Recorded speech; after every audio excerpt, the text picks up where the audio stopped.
vítejte u nového videa. Teď vám ukážu, jak břízovýho dřeva udělat srdce. No, na to kousek. Vezmeme si ji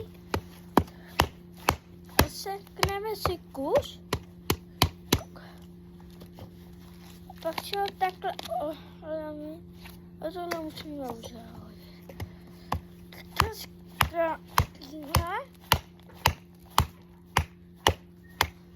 I táta sude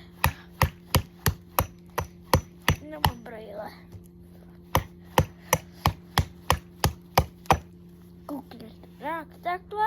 A teď vezmeme tu sekérku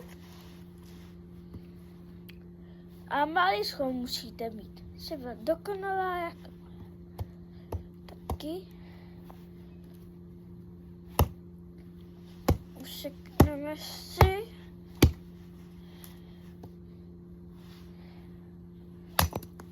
Koukněte, to úplně. A teď si vezmeme ten kousek, položíme ho a teď hop, hop. A máme kousek, tady, tenhle. Mám zaprášeno. Tak vezměte znova a teď úplně dokonale musíte trefit. Chyba musíte ozasat.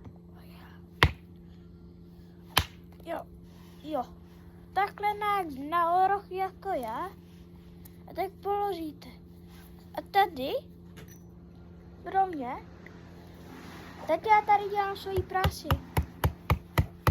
Ty jsi vzal moji sekerku. Ta velká mě se kázela. Tahle je ideální na moji práci, tati.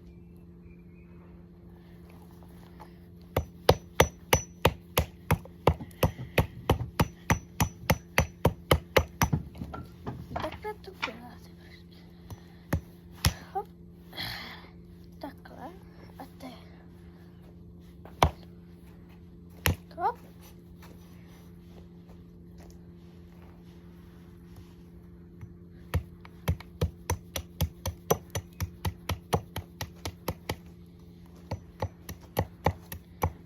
Takhle to vytvarujete do sypky.